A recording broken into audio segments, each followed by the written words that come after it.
Hello, and welcome to The Content Bite, a podcast for freelancers who use their words to make money. I'm Rachel Smith, a freelance journalist, copywriter, and content producer. I'm also the founder of Rachel's List, a jobs board and community for Australian writers and other creatives. And I'm Lynn Testoni. I'm a journalist and content writer as well. Rachel and I are your weekly co-hosts, and every week we bring you all kinds of tips, tricks, and some fabulous guests to help you make the most of your freelance business. As a writer, I'm great with words, but I rely on Rounded to do the number crunching. Not only has it helped me get my head around my business finances without needing to rely on anyone else, Rounded also tells me who my top clients are and if I have a slow patch coming up. Plus, I can see exactly which of my services bring in the most money so I can make informed business decisions. So much control, but without the stress. And don't forget, if you're a member of Rachel's List, a gold member of Rachel's List, you're in luck because you can save 20% on any annual Rounded plan.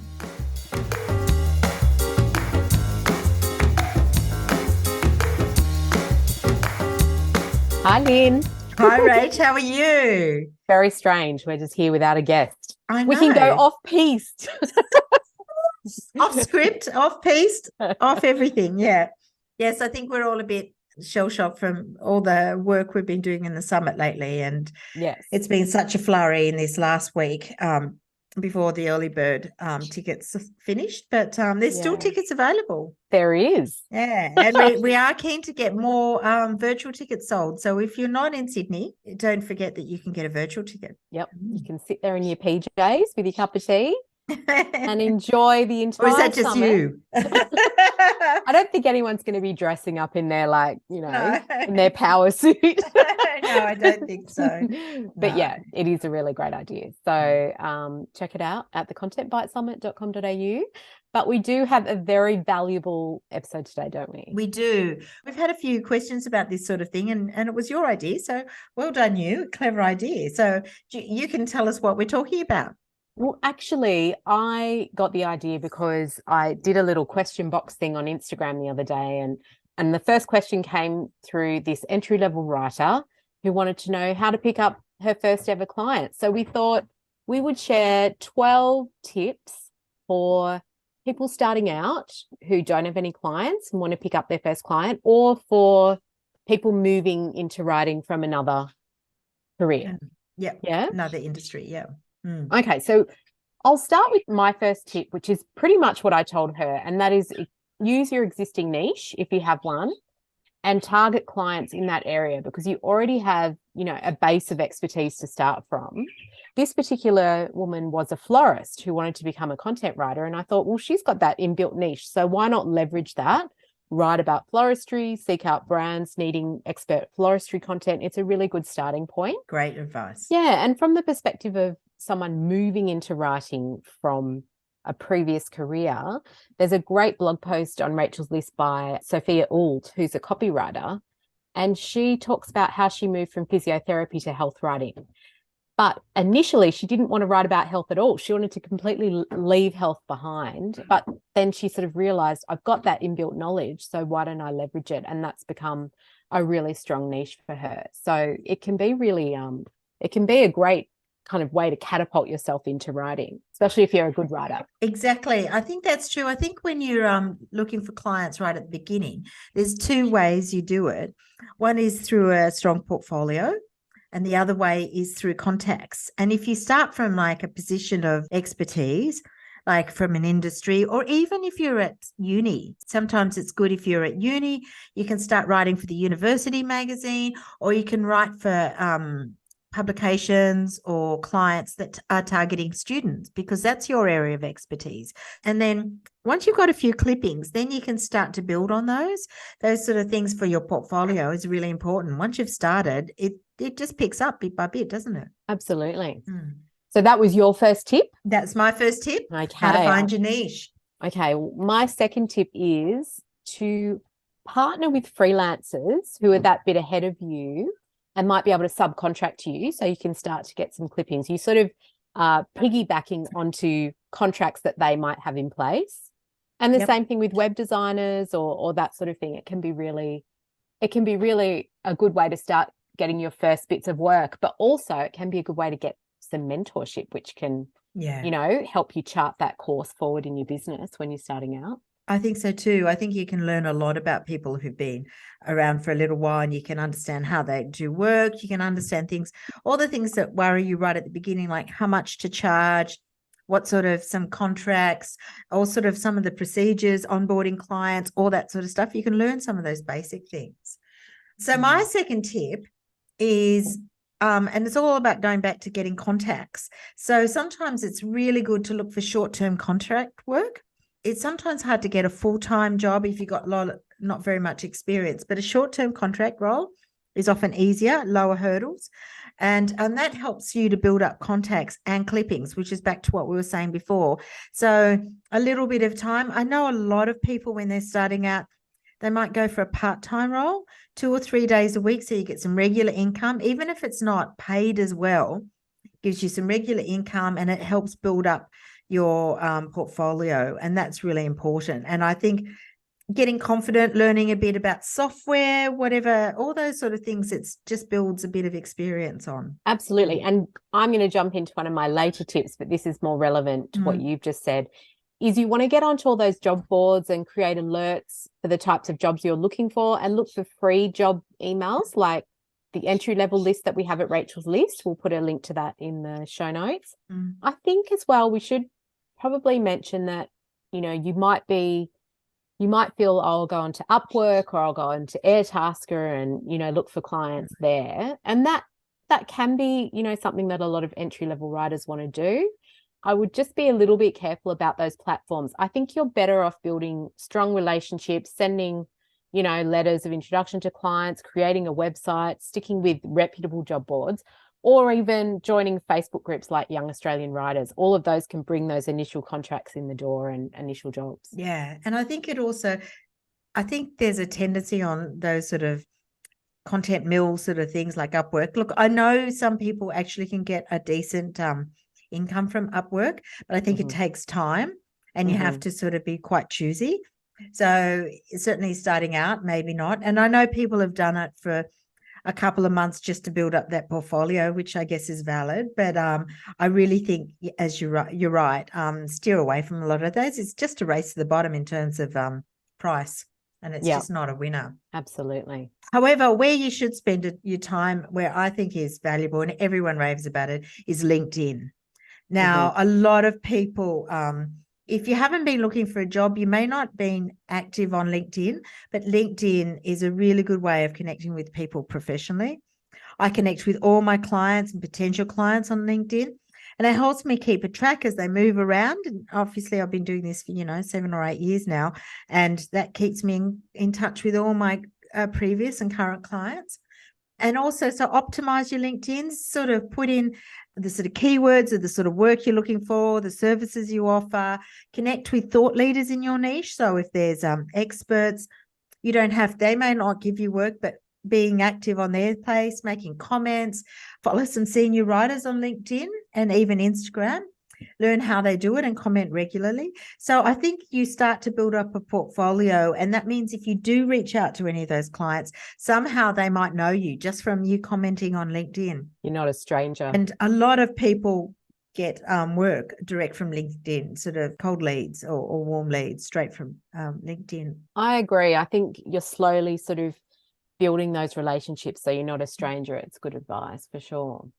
Okay, well, my next tip would be something that I talk about a lot. So I'm sorry if you are listening and hearing this and thinking, Rach, but some things bear repeating, Rach. Some things bear repeating. You have to. Yes, it is get a website. Get a website. If you do not have a website, please get one. It's surprising how many people don't. They wonder why they don't get work.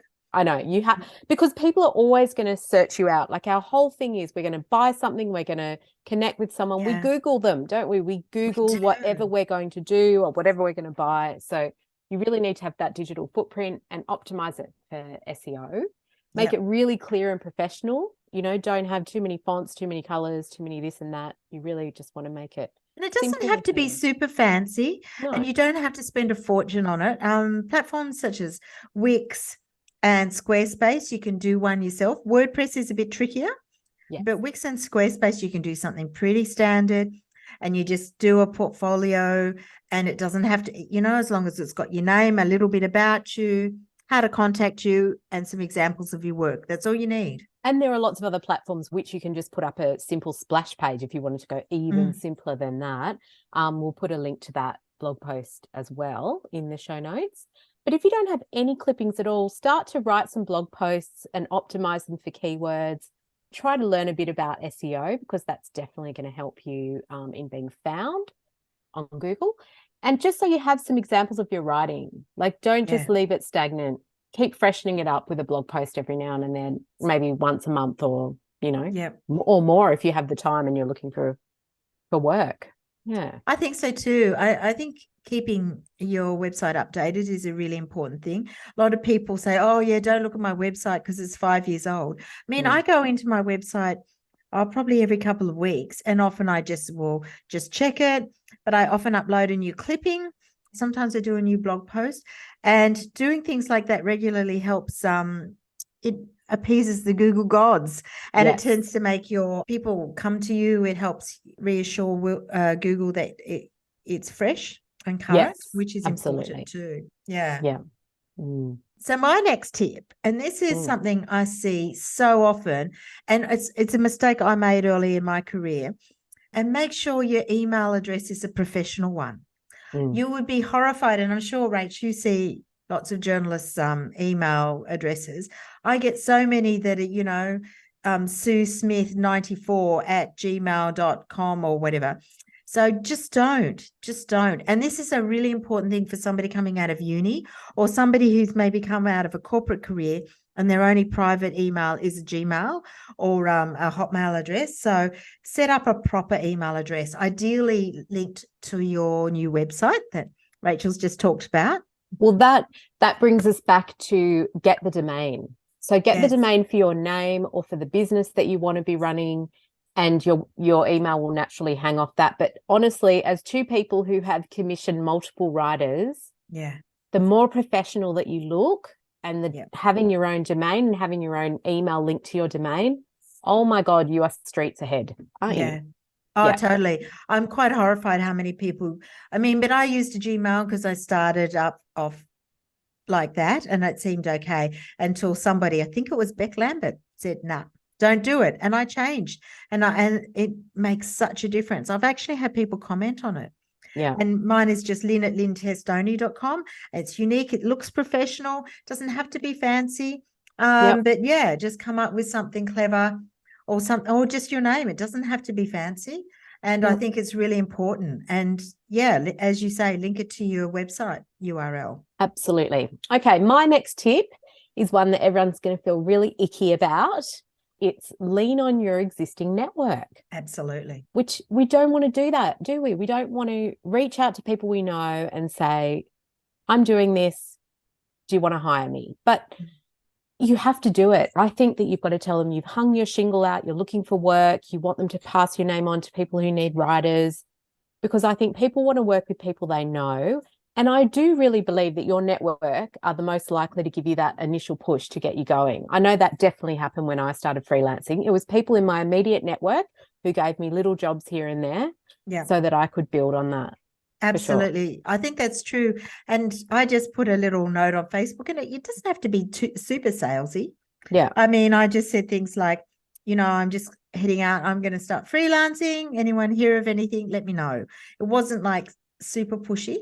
And that's how I did get my first big corporate gig, who is still my biggest corporate gig now. And that was basically somebody who was a writer, but had left writing. She was working as an academic, and a school mum at the gate asked her if she knew of somebody who could write these things. And she had seen my posts and said, I know of the perfect person. Yeah. And that's what it is. And as you say, and this person, the woman, the academic, was somebody I commissioned for years. I'd worked with her for a long time, and she knew me, trusted me. And then this other contact, the person at CSR, trusted this woman's judgment. That's how, as you say, people want to work with people they know. Absolutely. Okay, well, my final tip, I think, is to take on short-term internships that enable you to write and that promise you clips at the end of it. And I always advocate for paid internships. We also have a blog post about this. There'll be lots of blog posts and links for you guys to read in the show notes. But yeah, so get a paid internship if you can, ideally. But I would also negotiate taking one based on the return that you'll get. And ideally, you want bylines. You want to have clippings at the end of it, as it will really make it so much easier to pitch to editors and show them what you can do if you're already published. Absolutely. And that's similar to the sort of thing. There are a few publications now that regularly use first-person pieces to help boost your portfolio. And a lot of these are things like KidSpot, Mamma Mia, some of those things. They're not very well paid, but I can't remember how many times we've had people on this podcast, Rach, who said they started out, particularly at one of those two networks. Yeah, there's a point when you get paid more and you'll move on to bigger gigs. But the first person pieces and first person opinion writing, we had that great podcast episode with Vivian Pearson talking about that. And some first person pieces, they don't pay well, but it's all about building up your portfolio. And they actually, while they pay, they're fairly average in pay, they're much better than Upwork. They're a step above. And I think they're a good thing as a leverage point to move on to bigger, better paid gigs. Absolutely. At the beginning, it's all about those bylines because you want to be able to prove what you can do. So is that 12? Have we gone through 12? I think we have. Oh my God. We hope that if you are listening and thinking, how do I get my first client? How do I get work? I'm new at this, that gives you some starting points. And also, it's good to remember that we're all there. We were all there once, and it's easy to do. It takes a little bit of momentum too, doesn't it?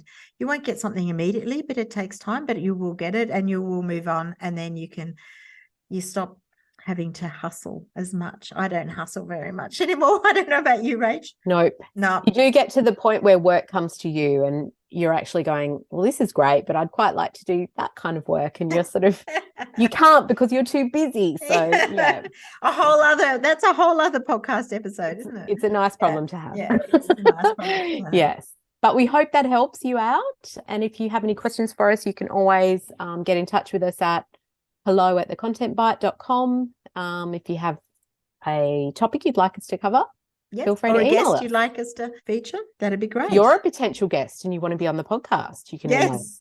Yes, we know everyone has something to offer, don't they, Rach? Absolutely. Yeah, and I should say thanks again to our sponsors, rounded.com.au, because they're easy in accounting and invoicing software, and they're just made for Australian freelancers and sole traders. So go to rounded.com.au. Thanks for listening.